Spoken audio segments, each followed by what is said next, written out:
Recogí a un amnésico en la nieve y le dije que era mi prometido. El tonto me creyó y, en aquel entonces, era como un perro fiel. Rogaba en rodillas para que no lo abandonara, temeroso de quedarse solo en aquel mundo tan frío y desconocido. Pero un día, él recuperó la memoria y resulta que era millonario. El cambio en su actitud fue abismal. Me miró con desprecio y dijo: ¿Tú crees que eres digna de ser mi prometida? Sin un ápice de nostalgia, regresó a su mundo. 2 años después, en un encuentro sorpresivo, me agarró como un loco y exclamó: «Prometida, ¿dónde has estado?».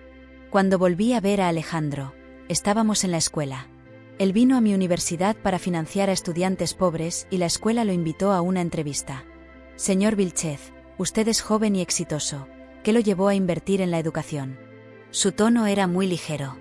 «Mi deseo es que las personas pobres pero con ideales puedan seguir estudiando y vivir una vida normal. Este deseo está relacionado con experiencias pasadas. Hace 3 años, Alejandro Vilchez, heredero del grupo Vilchez, perdió la memoria y fue abandonado en una región remota, pasando el año más amargo de su vida. Nadie sabe esto. Yo estaba sentada en el auditorio, mirándolo desde lejos. En ese momento, Alejandro, vestido con un traje caro, tenía una expresión indiferente. Y yo, solo era una estudiante universitaria que acababa de recibir una beca. Entre nosotros había menos de 100 metros de distancia, pero parecía que nos separaba un universo. Mi compañera de cuarto, con la cara ilusionada, dijo: «Alejandro es realmente guapo, quiero casarme con él». Otra compañera de cuarto añadió: «No solo es guapo, también es el millonario más joven, ¿quién no querría casarse con él?».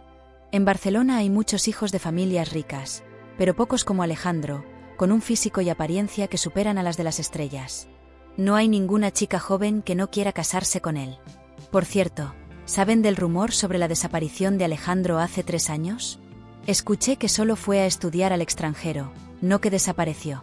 Carolina, ¿lo has oído?, me preguntó de repente mi compañera de cuarto. Negué con la cabeza: no lo sé. Dicen que al final lo encontraron en un pueblo del noroeste. Carolina, tú eres del noroeste, ¿no has oído nada? No, no soy buena para mentir. Afortunadamente la luz tenue del lugar ocultaba mi expresión nerviosa. Hace 3 años, Alejandro no solo estaba en un pueblo del noroeste, también estaba en mi casa. Vivió conmigo durante más de 1 año. En los momentos más íntimos, él me abrazaba y dormía en la misma cama. Pero esos secretos solo pueden morir en mi corazón. La entrevista llegó a su fin y comenzó la sesión de preguntas. Un estudiante levantó la mano. «Señor Vilchez, se dice que tiene una prometida. ¿Es cierto que tiene su nombre tatuado en el cuerpo?». El ambiente se animó de inmediato. Todos miraban a Alejandro con curiosidad. Eso no tiene relación con el tema de hoy. La persona que habló se llamaba Carla Molina, sentada junto a Alejandro. También era una de las invitadas de hoy. Ella es su asistente de confianza. Se dice que también son amigos de la infancia y que sus familias son muy cercanas. Es verdad. Alejandro respondió voluntariamente. El tatuaje está en mi muñeca. Se subió la manga, mostrando una letra en su muñeca. Sí. Toda la sala se animó. Carla estaba justo al lado. ¿Quién más podría ser esa C? Y Carla, por su parte, bajó la cabeza tímidamente, como si lo confirmara. Es perfecto. Familias bien emparejadas. Muy adecuado. No sentí ninguna emoción. Solo quería regresar al dormitorio y hacer mis tareas. Cuando pasaba por detrás del escenario, el presidente del consejo estudiantil me detuvo. Carolina, llegaste justo a tiempo. ¿Puedes traerle un abrigo al señor Vilchez? No me siento bien. No puedo continuar. Por favor, ayúdame. Pero, en ese momento, Alejandro se acercaba con sus largas piernas hacia mí. Intenté esconderme, pero no tuve tiempo. Giró la cabeza y me vio. La mirada de Alejandro se detuvo en mí por un momento. Huir ahora sería demasiado sospechoso. Decidí quedarme allí con naturalidad. Afortunadamente, llevaba una mascarilla por el resfriado. Alejandro frunció el ceño. ¿También eres estudiante de esta universidad? Asentí con la cabeza. Él dio un paso hacia mí. ¿Cómo te llamas? Mi apellido García. Apenas dije mi apellido, Carla tiró de él. Vámonos. Hace frío aquí. Lo arrastró de vuelta. Cuando él miró hacia atrás, tratando de alcanzarme, Ya no me veía. Pero no me había alejado mucho. Su última conversación llegó a mis oídos. No sigas mirando. Su apellido es García, no es la señorita Moreno. Sus ojos son parecidos. ¿Y qué si es la señorita Moreno? Ella te estafó una gran cantidad de dinero. Bajé la mirada, temblando ligeramente. Ella tenía razón. En ese entonces, ¿fui yo quien? Por codicia, vendió a Alejandro. Antes me llamaba Carolina Moreno. Mi hogar estaba en el noroeste, en un pequeño y muy pobre pueblo. Tan pobre que cuando era niña, mi familia no podía comprar comida. Y mi madre tenía que recoger lo que otros desechaban en la basura y cocinarlo para nosotros. Cuando tenía 17 años, cayó una gran nevada. Durante una de esas nevadas, encontré a Alejandro en la entrada del pueblo. Estaba sentado tontamente, con la mirada perdida. Me acerqué y le pregunté: ¿Cómo te llamas? Eil. Vi que apenas podía hablar. Parecía tener problemas mentales, así que quise irme. Pero él me agarró, con una mirada suplicante y un rostro hermoso. Frío. Hambre. En invierno, el clima aquí es muy frío, con mucho viento. Y la temperatura puede bajar aún más. Si se quedaba en la calle una noche, ¿seguiría vivo por la mañana? Me dio pena. No quería que muriera allí, así que lo llevé a mi casa. Alejandro parecía tener unos años más que yo. No tenía ningún documento, solo un nombre. Parecía una hoja en blanco a propósito. Lo llevé a buscar a su familia, preguntando en cada casa e incluso buscando a la policía. Pero no hubo resultados. No tenía dónde ir, así que se quedó en mi casa. Y se quedó por un año. En realidad, también tenía motivos egoístas. Mi madre estaba enferma. Necesitaba cuidarla todos los días, estudiar y hacer trabajos ocasionales. Con Alejandro, al menos no tenía que hacer trabajos ocasionales. Él era joven y fuerte.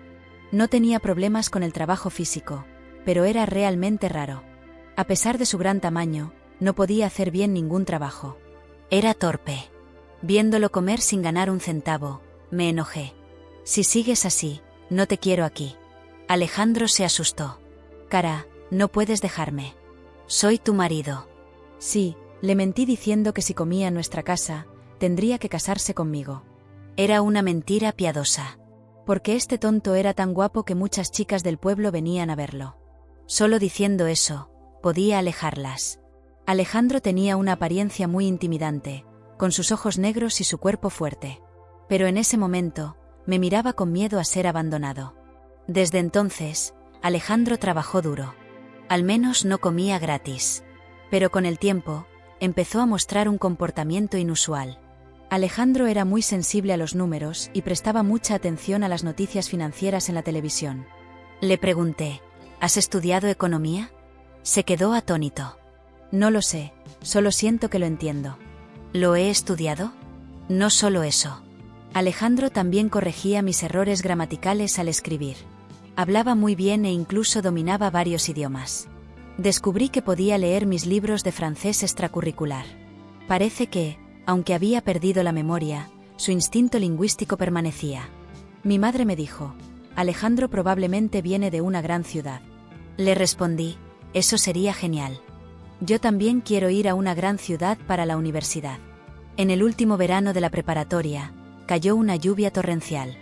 Nuestra vieja casa no era sólida y se filtraba agua. Mi pequeña cama no podía usarse. Así que tuve que dormir en el suelo con Alejandro. Nos acostamos muy cerca. Nuestras respiraciones se mezclaban. ¿No puedes dormir?, preguntó. ¿Qué pasa si no puedo ir a una gran ciudad? No será así.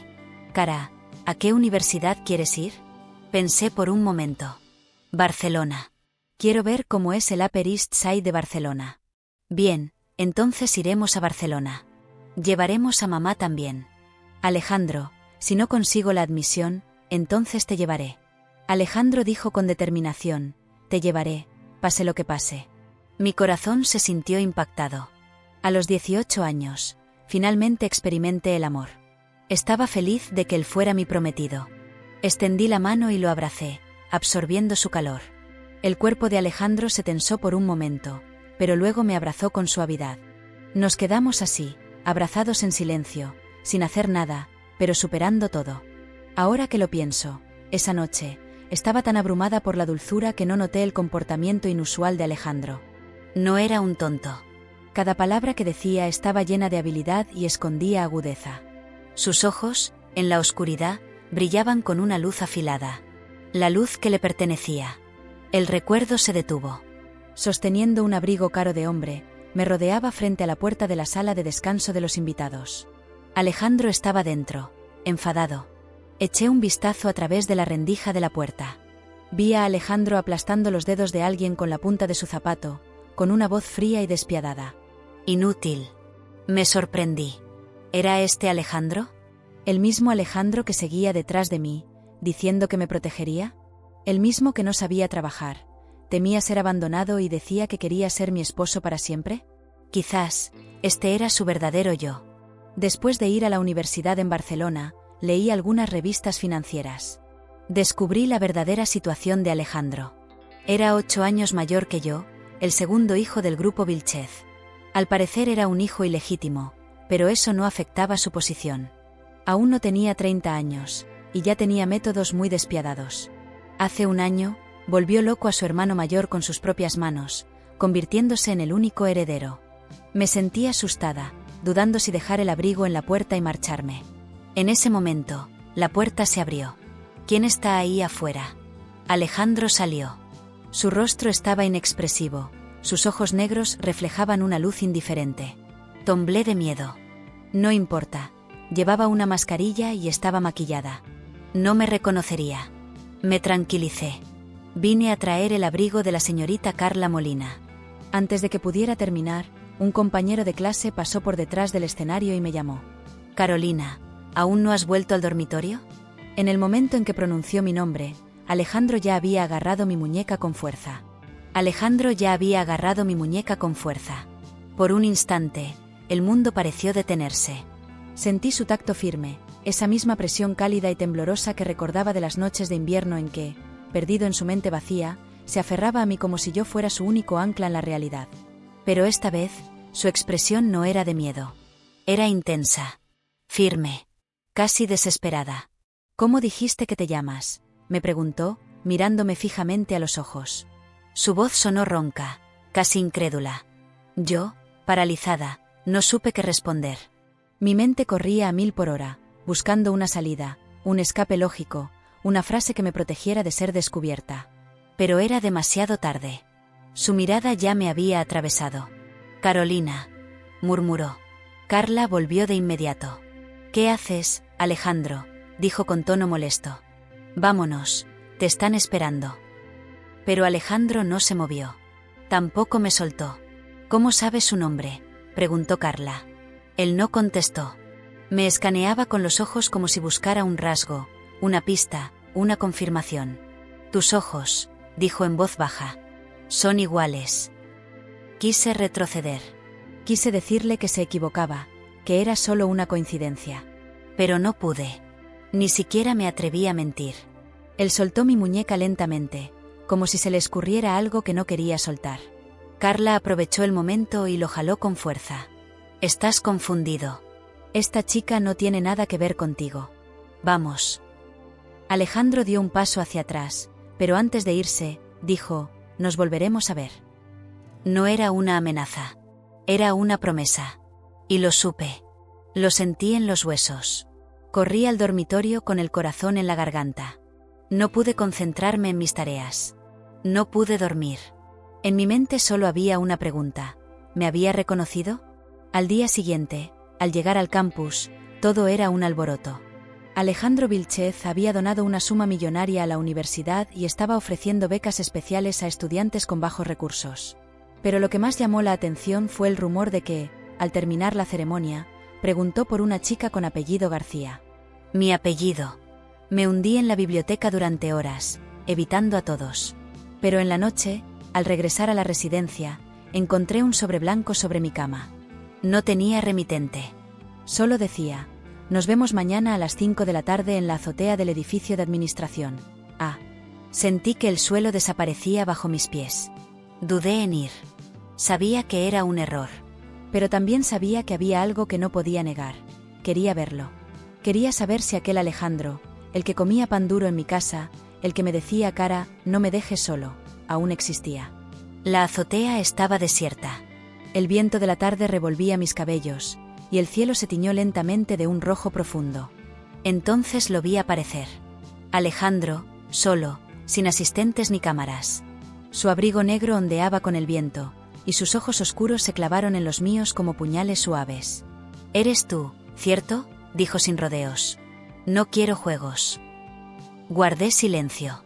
Sentí que todo mi cuerpo se contraía. «Tus ojos», repitió. «Tu voz. Tu forma de caminar. No puedo olvidarla. No importa cuántas cosas haya bloqueado de mi memoria. No importa que ahora recuerde otras vidas. Tú eras mi hogar». Me mordí el labio, conteniendo las lágrimas. «¿Por qué no me dijiste nada ayer?», insistió. «Porque tú no eres el mismo», respondí al fin. «Tú tampoco», dijo él. «Antes mentías con dulzura. Ahora te escondes con culpa». Sus palabras me golpearon. Me sentí expuesta. Él caminó hacia mí, despacio, con la misma intensidad que tenía cuando se me acercaba en la vieja cocina de mi madre, buscando consuelo entre cucharones oxidados y fogones mal reparados. «¿Me odias?», me preguntó. No supe qué decir. «¿Me odias por haber recuperado la memoria? ¿Por haber regresado a ese mundo que no recordaba? ¿Por no buscarte?». «No», susurré. «Te odio por haberme olvidado tan rápido». Un silencio denso se interpuso entre los dos. Alejandro bajó la mirada por primera vez. «Carolina», dijo mi nombre como si se le quebrara algo por dentro. «Yo no te olvidé. Solo, no sabía cómo recordarte». «Ahora ya lo hiciste», respondí, dándole la espalda. «Y ahora es demasiado tarde». Caminé hacia la salida, dejando atrás más que palabras. Dejando atrás todo lo que habíamos sido. Pero justo antes de abrir la puerta, su voz me detuvo. «¿Por qué me dijiste que era tu prometido?». Me giré lentamente. Lo miré a los ojos. Y le dije, «porque no podía salvarte con la verdad». Y me fui. Bajé las escaleras una a una, con el corazón golpeando mi pecho como un tambor de guerra. No lloré. No grité. Solo caminé. Porque sabía que ese encuentro, aunque silencioso, había desenterrado todo. Y que ahora, la verdadera historia apenas comenzaba. Durante las semanas siguientes, fingí que nada había ocurrido. Me levantaba temprano, iba a clases, estudiaba hasta tarde en la biblioteca y evitaba todos los pasillos por donde pudiera cruzarme con él. Pero vivir escondida en una universidad no es sencillo cuando el hombre más poderoso de la institución ha empezado a buscarte. No fue directo. Alejandro no volvió a citarme, ni intentó interceptarme. Pero lo sentía en todas partes. Su nombre aparecía en las reuniones, en las publicaciones del campus, en los comentarios entre estudiantes. Incluso en los anuncios de becas. Todo parecía girar en torno a él. Y sin embargo, nunca había estado tan ausente para mí. Empecé a recibir cosas extrañas. Primero fue una caja de té de jazmín, el mismo que solíamos beber en invierno, cuando compartíamos la vieja estufa de leña. Luego una bufanda de lana gris, idéntica a la que él usaba cuando no tenía más abrigo que mis mantas. Al principio pensé que eran coincidencias. Pero una noche, al abrir la libreta donde anotaba mis tareas, encontré una hoja escrita con letra fina y precisa. «Cara, si aún te duele, no te alejes. Déjame demostrarte que no lo olvidé todo». Cerré el cuaderno de golpe, sintiendo como la garganta se me cerraba. ¿Cómo podía escribir esas cosas después de lo que había hecho? ¿Después de abandonarme como si yo no fuera nada? La rabia me ardía por dentro, pero al mismo tiempo, una parte de mí quería creerle. Quería pensar que aún quedaba algo de aquel hombre que pelaba papas torpemente y se enredaba con las palabras en francés, que se dormía abrazándome y decía que quería llevarme a Barcelona aunque él no tuviera nada. Pero ahora lo tenía todo. Y yo seguía siendo la misma, Carolina Moreno, hija de una madre enferma, sobreviviente de un pueblo olvidado, con una beca que apenas cubría los libros. No éramos iguales. No lo habíamos sido nunca. Un día, mientras caminaba hacia la biblioteca, Carla Molina se me cruzó en el pasillo. Llevaba un vestido beige entallado, tacones discretos y una sonrisa tan educada como afilada. Me miró de arriba abajo, sin ocultar su desdén. «Carolina García, ¿cierto?», dijo, con la voz como terciopelo rasposo. No respondí. Seguí caminando, pero ella me alcanzó. Te recomiendo que no juegues con Alejandro. Está muy ocupado para revivir fantasías. Me detuve. La miré directo a los ojos. No tengo ningún interés en Alejandro. Perfecto, dijo, sonriendo. Porque él ya tiene suficiente con la presión del consejo directivo y su familia. Y contigo, ya cumplió su deuda. ¿Qué deuda? Carla se inclinó un poco hacia mí, como si compartiera un secreto. Tú sabrás. Y se fue, dejando tras de sí un perfume caro y una duda ardiente. Esa noche no pude dormir. La palabra deuda me martillaba la mente. ¿Eso era yo? ¿Una deuda pendiente? ¿Una cicatriz en su pasado que debía cerrar con una disculpa y un par de regalos? Mi dignidad se revolvía como un animal herido. Decidí que no quería verlo más. Que si él pensaba que yo era una obligación moral, estaba equivocado. Me enfoqué en mis estudios.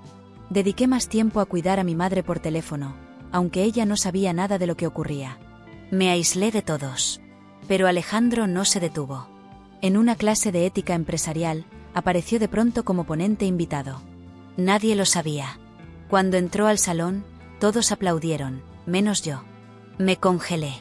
Él habló sobre responsabilidad social, sobre liderazgo y sobre cómo las segundas oportunidades pueden transformar vidas.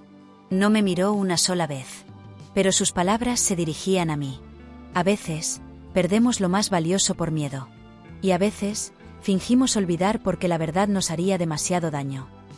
Cuando la clase terminó, salí de inmediato. Pero él ya me esperaba fuera. No quiero interrumpir más tu vida, dijo.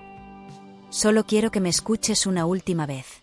Alejandro, por favor, quiero contarte lo que pasó cuando me fui, interrumpió. No desaparecí porque te despreciara. No fue tan simple. Cerré los ojos.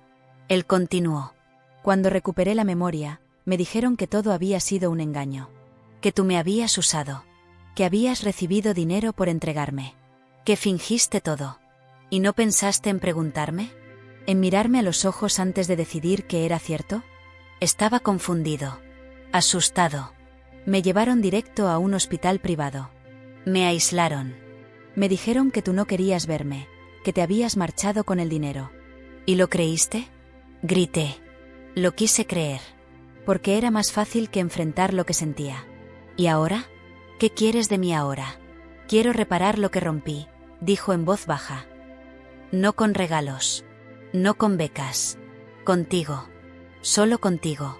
No supe qué responder. Lo miré, buscando al hombre que una vez fue mío. Y por primera vez en mucho tiempo, no lo vi con rabia, sino con miedo. Miedo a que todo fuera cierto. Miedo a que esta vez, fuera yo quien lo dejara solo en la nieve. Tal como él lo había hecho conmigo. Intenté mantenerme firme, pero su voz me temblaba en la memoria incluso cuando ya había regresado a mi dormitorio.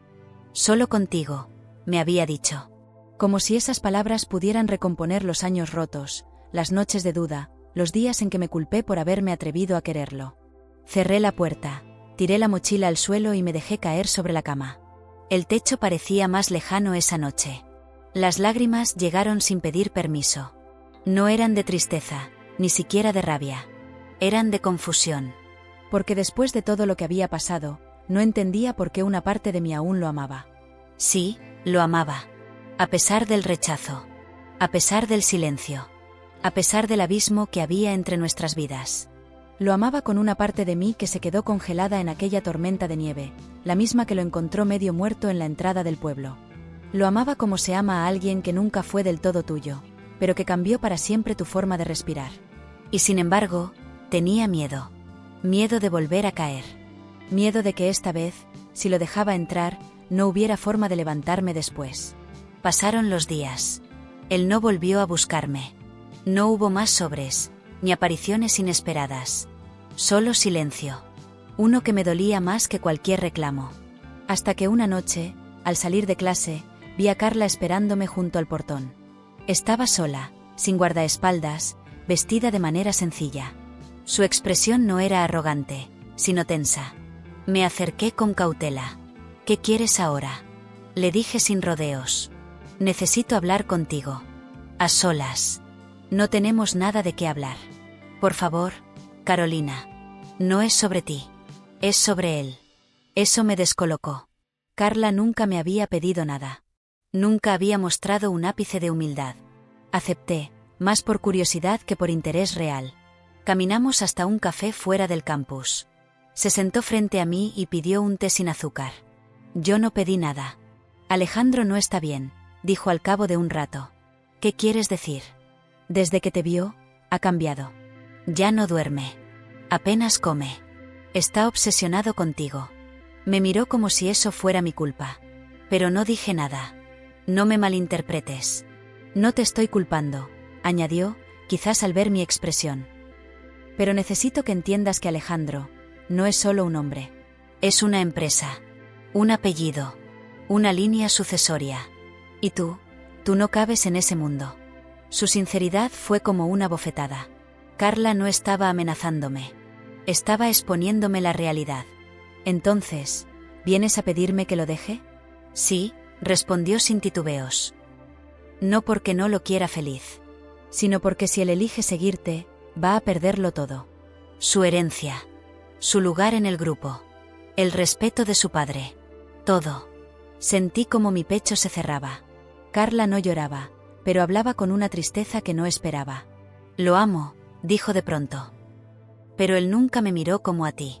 Y eso me rompe por dentro. Pero aún así, no puedo permitir que arruiné su vida por algo que no tiene futuro. Me levanté sin decir una palabra. Salí del café y caminé hasta perderla de vista. Esa noche, soñé con la nieve. Con aquella madrugada en que lo encontré temblando frente a la iglesia del pueblo, con los labios azules y los ojos vacíos. Soñé que lo abrazaba, que lo llevaba a casa, que le prometía que todo estaría bien. Y soñé que él me respondía, ¿segura que no te vas a ir? Me desperté llorando. No podía seguir escapando. Fui a buscarlo.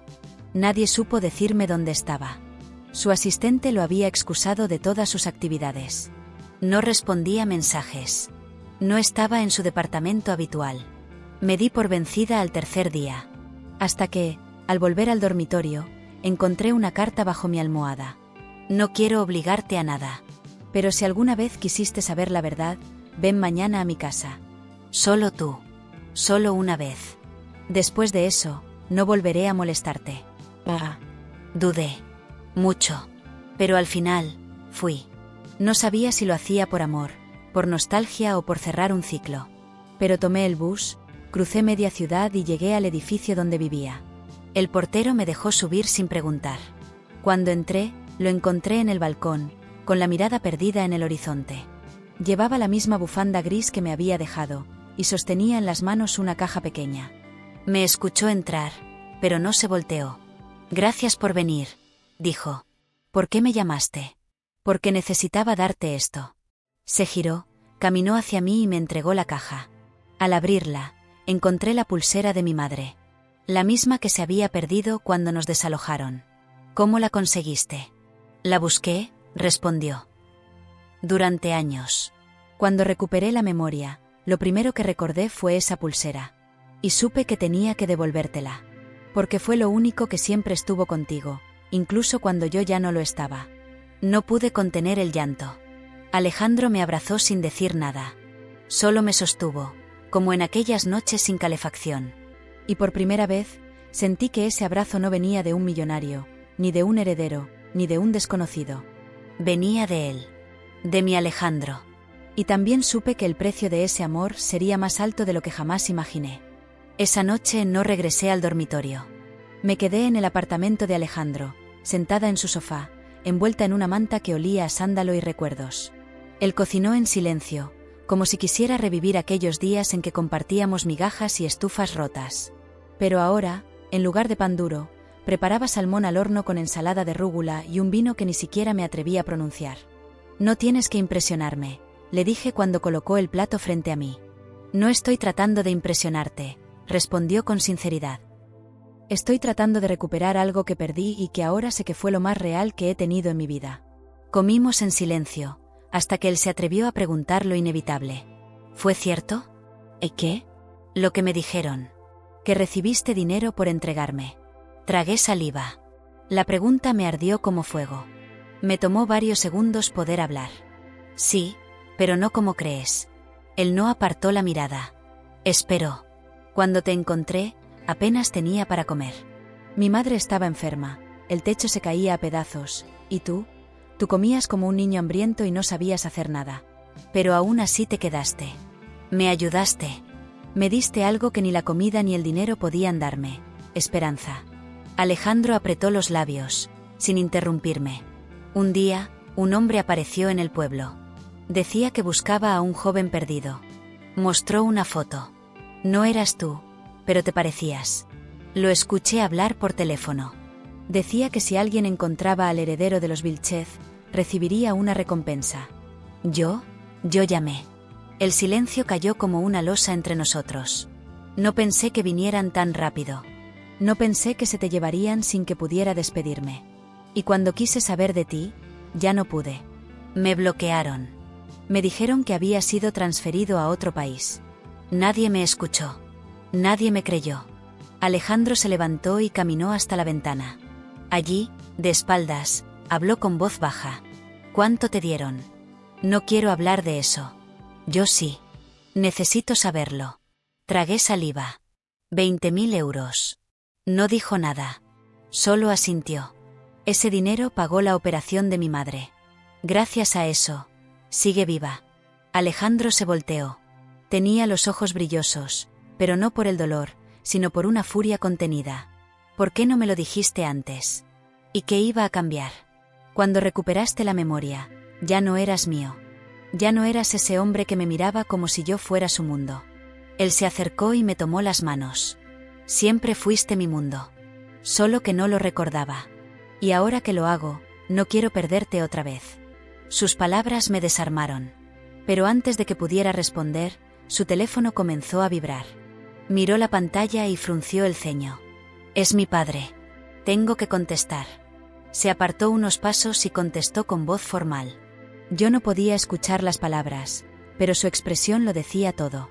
Su rostro se endureció. Su espalda se tensó. Cuando colgó, volvió a mirarme. ¿Qué pasó? Pregunté. Me dieron un ultimátum. ¿Ultimátum? ¿O dejo todo vínculo contigo? ¿O quedo fuera del grupo Vilchez? ¿Qué significa eso? Que me quedo sin empresa. Sin fortuna. Sin nada. Sentí un puñal en el estómago. ¿Y qué vas a hacer? Eso vine a preguntarte, respondió con una calma aterradora. ¿Qué quieres que haga, Carolina? ¿Quieres que renuncie a todo por ti? ¿O quieres que finjamos que esto no ocurrió? Sentí que me faltaba el aire. No era justo. No debía tener que elegir. No puedo ser la razón por la que pierdas tu vida, dije con voz apenas audible. Tú ya fuiste mi vida una vez. ¿Por qué no ahora? Porque esta vez, la caída sería más alta. Alejandro me miró con una mezcla de dolor y determinación. Entonces dímelo claro. Si quieres que me aleje, lo haré. Pero si me dices que te quede, te juro que no vuelvo a soltar tu mano. Me quedé en silencio. Todo mi cuerpo gritaba que dijera que sí, que lo abrazara, que lo eligiera. Pero también sabía lo que eso significaba. Sabía que si lo hacía, lo arrancaría de su mundo, que lo convertiría en alguien más, que lo arrastraría a una vida que no le correspondía. No puedo decidir por ti, le dije al fin. Esta vez, debes elegir tú. Se acercó. Me miró por última vez. Y entonces, sin más palabras, me besó. Un beso lento, cargado de todo lo que no dijimos, de todo lo que perdimos, de todo lo que aún temíamos perder. Y después, se marchó. No supe si esa era una despedida o una promesa. Solo supe que, por primera vez, el destino estaba en sus manos. Y yo tenía que esperar la respuesta. Pasaron 3 días. 3 días de silencio absoluto.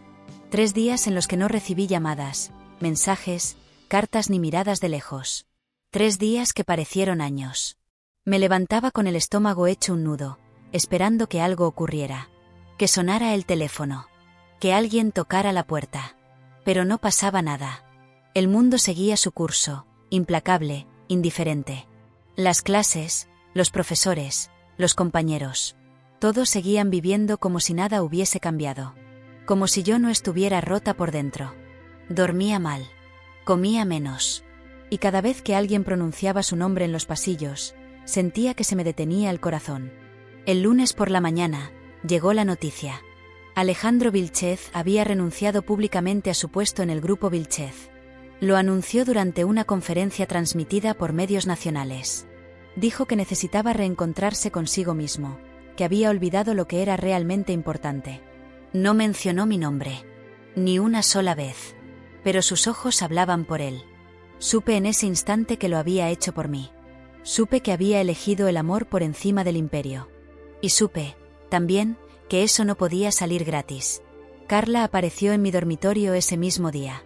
No pidió permiso. Entró sin tocar y cerró la puerta tras de sí. Su rostro estaba demacrado, sin maquillaje, con ojeras marcadas. ¿Estás feliz?, dijo con voz quebrada. Ya lo lograste. Lo destruiste. Me quedé en silencio. Su padre lo desheredó. Lo expulsaron del consejo. El mundo empresarial se le vino encima. Sus enemigos lo esperaban como buitres. Yo nunca le pedí que hiciera eso. Pero tampoco lo detuviste. Gritó. ¿Crees que esto es un cuento de hadas? ¿Que van a vivir en una cabaña abrazados mientras el mundo los deja en paz? Esto no es amor. Esto es suicidio social. Me acerqué lentamente, tratando de no perder la compostura. ¿Dónde está?, pregunté. No lo sé. ¿Cómo que no lo sabes? Desapareció. Apagó el móvil. Cerró sus cuentas. No quiere que nadie lo encuentre. Me dejaste sin él, Carolina. Otra vez. Carla se fue sin más. Cerró la puerta tan fuerte que la madera vibró. Me senté en el borde de la cama. El aire pesaba. No sabía qué hacer. Ni siquiera sabía por dónde empezar a buscarlo. Hasta que recordé algo. Barcelona. Esa ciudad que un día soñamos juntos. Si no consigues la admisión, yo te llevaré, me había dicho. Y aunque no había evidencia de que estuviera allí, sentí que era el único lugar donde podría buscarlo. Pedí permiso en la universidad. Empaqué una pequeña maleta. Tomé el primer tren y me fui. La ciudad era inmensa, caótica, llena de luces y de sombras. No tenía contactos. No tenía dirección. Solo un nombre, una esperanza, y la memoria de una promesa dicha entre susurros en un cuarto con goteras. Durante 2 días caminé sin rumbo, preguntando en centros culturales, en fundaciones, incluso en bibliotecas. Nadie lo había visto. Hasta que en una pequeña cafetería, casi escondida entre calles estrechas, encontré una pista. Una señora mayor, que servía café tras el mostrador, me miró con curiosidad cuando pregunté por Alejandro. ¿El joven del piano?, dijo. Sí, lo conozco. Viene por las noches. Toca para los clientes cuando nadie lo ve.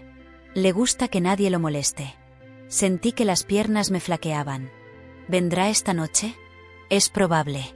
No viene todos los días, pero cuando viene, no se va hasta muy tarde. A las 7 en punto, ya estaba sentada en una de las mesas del rincón. Pidieron que apagaran los teléfonos. El lugar se llenó de una atmósfera cálida, casi mágica. Y entonces lo vi. Apareció por la puerta trasera, con una chaqueta sencilla y el cabello algo más largo. Se sentó frente al piano viejo del rincón, sin mirar a nadie. Tocó una melodía suave. Una que reconocí. Era la canción que solía tararear mi madre mientras cocinaba. La misma que él aprendió a silbar cuando aún no podía recordar su nombre. Las lágrimas me brotaron sin pedir permiso. Él no me vio. Siguió tocando, perdido en la música, como si buscara en cada nota un fragmento de sí mismo. Cuando terminó, se levantó y caminó hacia la salida. Me levanté también. Alejandro, susurré. Se detuvo. Tardó unos segundos en darse la vuelta. Cuando lo hizo, sus ojos se encontraron con los míos, y todo el dolor que habíamos cargado pareció colapsar en ese instante. No dijo nada. Solo me abrazó. Fuerte. Como si tuviera miedo de que desapareciera. Como si por fin supiera que el mundo podía caerse, pero yo seguía allí. ¿Por qué viniste?, me preguntó. Porque no hay herencia que valga más que tú. Pero no tengo nada. Tienes todo. Me tienes a mí. Y si me dejas quedarme, prometo no soltar tu mano. Nunca más. Él sonrió, con los ojos húmedos, y me besó en la frente. En ese momento supe que no importaba lo que el mundo pensara. No importaba el apellido, el pasado, ni el dinero. Éramos nosotros. Y esta vez, nadie más decidiría por nosotros. Después de aquel reencuentro en la cafetería, todo cambió. No de forma mágica ni repentina, pero sí con la certeza de que, esta vez, íbamos a caminar en la misma dirección.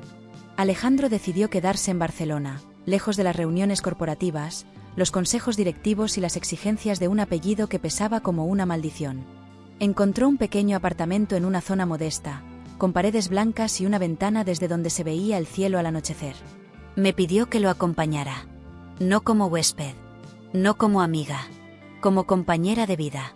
Sé que no tengo nada, me dijo una noche, mientras compartíamos pan tostado y sopa caliente. Pero puedo empezar de cero. Si tú estás aquí, eso basta. Y acepté. Porque entendí que el amor verdadero no se trata de castillos ni apellidos ilustres. Se trata de quien está dispuesto a perderlo todo contigo, solo para no perderte a ti.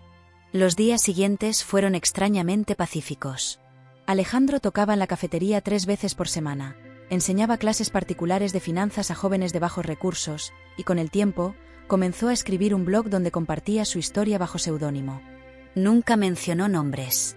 Solo hablaba del día en que despertó en la nieve sin saber quién era, y de la chica que lo salvó mintiéndole con ternura. Yo, por mi parte, seguí con mis estudios. Las becas continuaban, aunque ya no llevaban su apellido. Me esforzaba más que nunca, no por sobresalir, sino por honrar el sacrificio que él había hecho por mí. A veces, caminábamos por las calles tomados de la mano, sin miedo, sin máscaras. Nadie nos reconocía. Nadie nos miraba como un escándalo. Éramos solo 2 personas reconstruyéndose el uno al otro. Pero la paz nunca dura demasiado. Una tarde, al volver al apartamento, encontramos la puerta abierta. Todo estaba revuelto. No habían robado nada de valor, pero en el centro del salón, sobre la mesa, había una sola hoja doblada con precisión quirúrgica. Alejandro la tomó y leyó en silencio. Su rostro se endureció. Le tembló la mandíbula. ¿Qué dice?, pregunté. Me tendió la hoja sin hablar. Tú elegiste perder tu apellido. Pero no pierdas también la vida. No sigas. O ella pagará el precio. El corazón se me paralizó. ¿Quién? Mi padre, susurró. O sus socios. No lo sé. Pero están dejando claro que no van a permitir que yo viva en paz.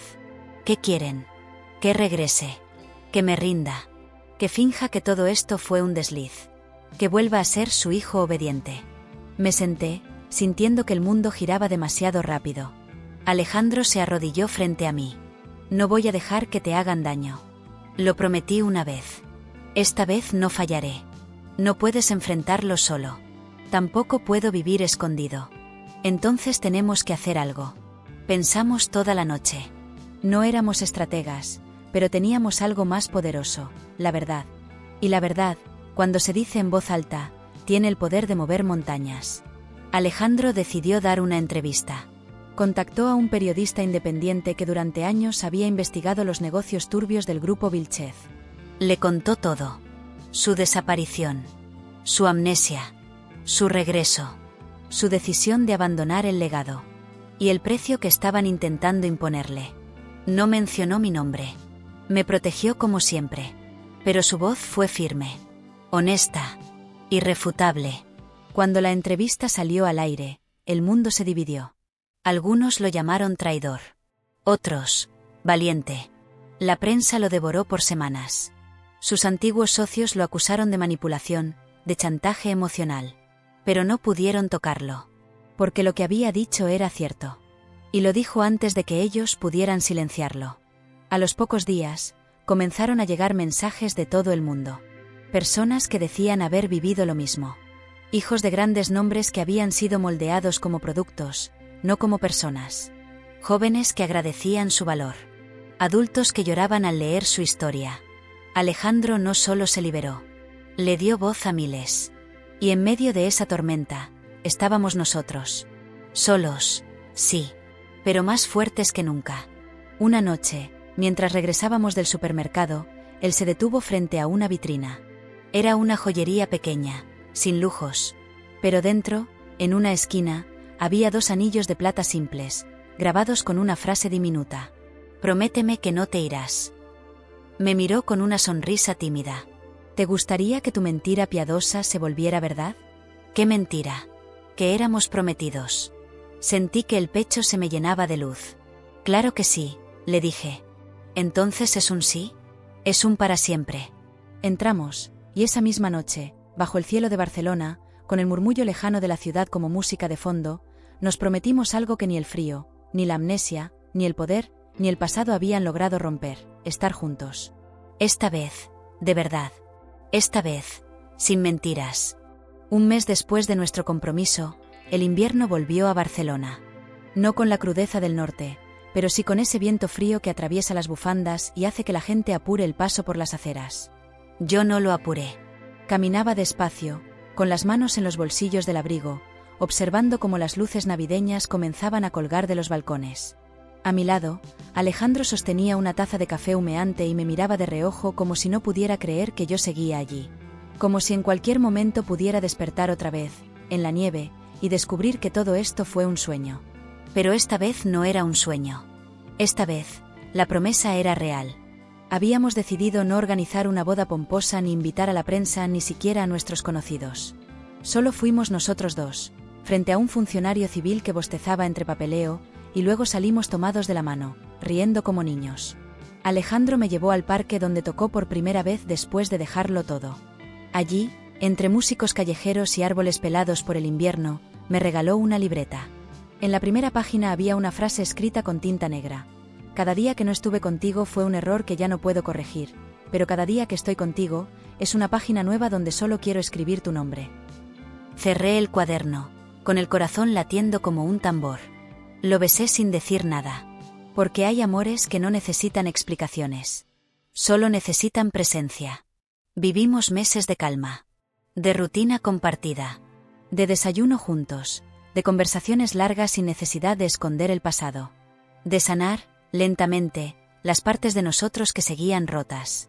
Pero no todo era sencillo. Algunas noches Alejandro se despertaba sudando, gritando nombres que yo no reconocía. A veces se encerraba en silencio, mirando por la ventana como si algo o alguien fuera a venir por él.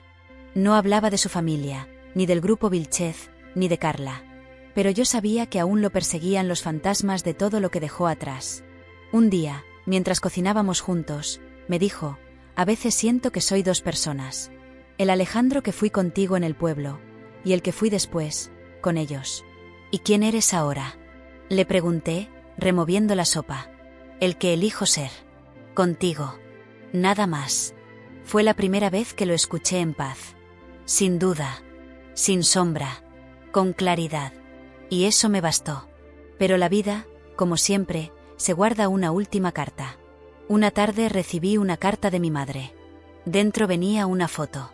Era una niña pequeña, de unos 3 o 4 años, con una chaqueta azul deshilachada. Estaba parada frente a nuestra vieja casa en el pueblo. Detrás, casi imperceptible, había una figura conocida. Alejandro. Sin barba. Más joven. Sosteniendo una caja de víveres. ¿Qué es esto?, pregunté, confundida. Eso fue, dijo mi madre por teléfono. Cuando vinieron por primera vez a repartir ayudas al pueblo. Él ya había ido allí antes de perder la memoria. Lo supe entonces.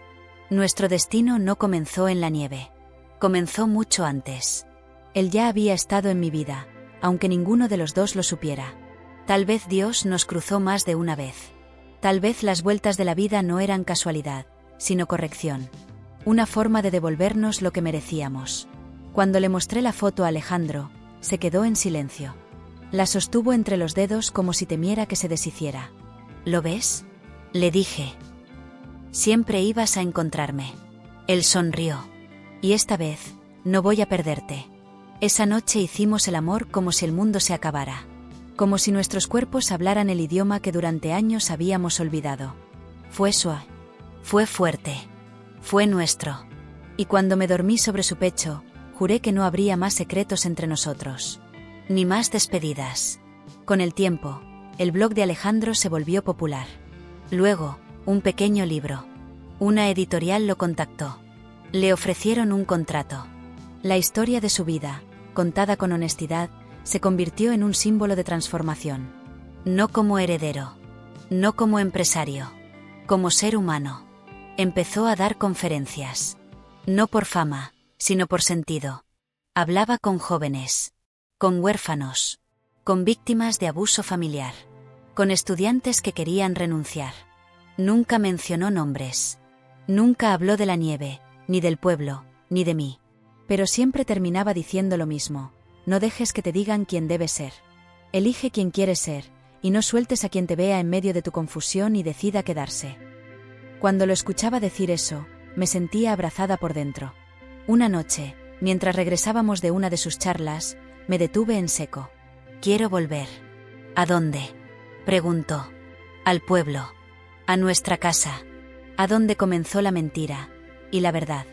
Alejandro asintió. No necesitaba explicaciones. Viajamos días después. La casa seguía allí. Vieja. Rota. Pero aún de pie. Como nosotros. Nos quedamos unos días. Dormimos en el suelo, como antes. Esta vez sin miedo. Sin frío. Solo con la certeza de que, a veces, hay historias que parecen imposibles, pero no lo son. Porque si el amor fue capaz de nacer de una mentira en medio de la nieve, también es capaz de florecer en medio de cualquier oscuridad. Y mientras miraba a Alejandro sonreír, con la chaqueta raída que guardamos como recuerdo, supe que jamás había mentido cuando le dije que era mi prometido.